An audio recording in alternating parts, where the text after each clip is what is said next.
Alors Samia Tawil, vu d'Occident, on parle parfois de ces mouvements, on les qualifie souvent de mouvements en faveur de la démocratie. Est-ce que c'est aussi votre vision ?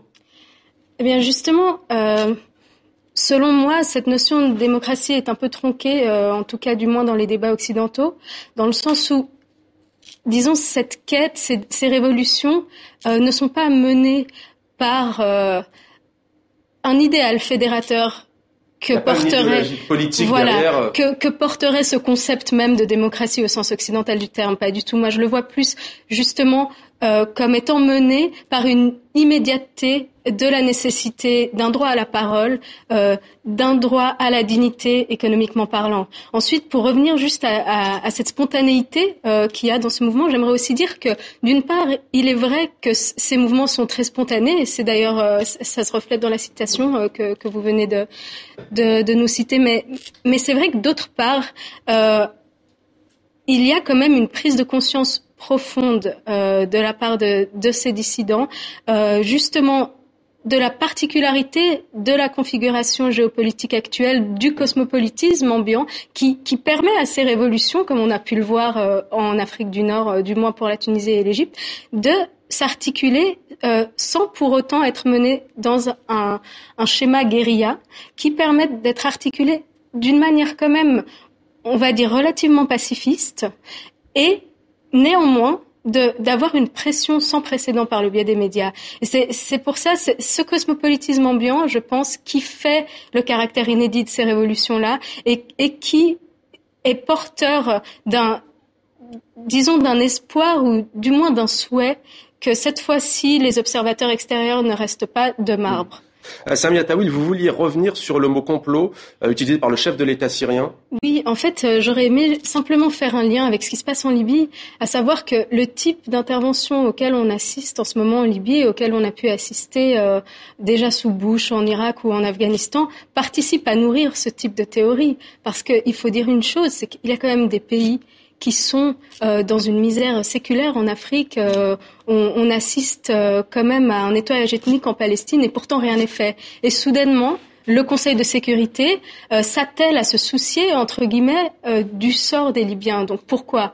Parce qu'ils ont leurs intérêts là-bas. Vous dénoncez en quelque sorte un droit d'ingérence sélectif en fonction des intérêts des uns et des autres. C'est-à-dire que tant qu'on confondra...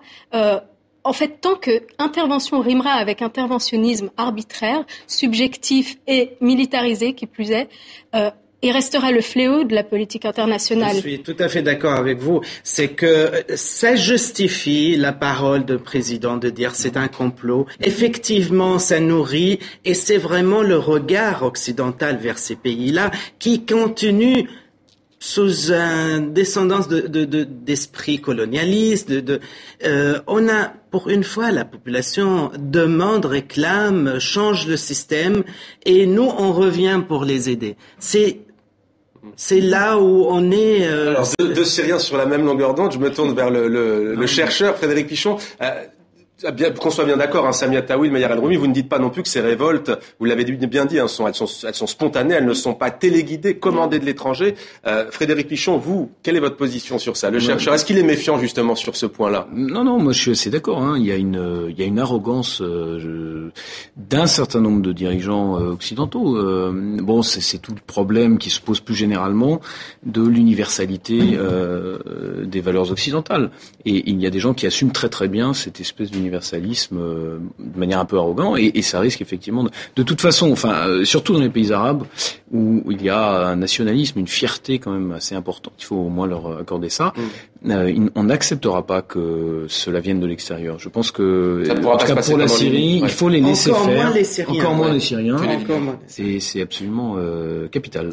Merci à vous, Maghreb Orient Express. C'est fini. Retrouvez-nous sur Internet et sur notre page Facebook. À dimanche prochain. Et on va terminer en musique avec vous, Samia Tawil, puisque vous avez apporté votre guitare. Vous nous interprétez Modern Slave. C'est à vous. Merci.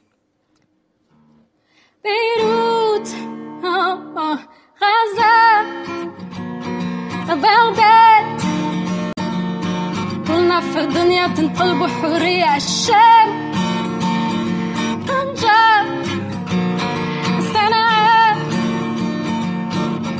Have a look around Modern slaves break those chains.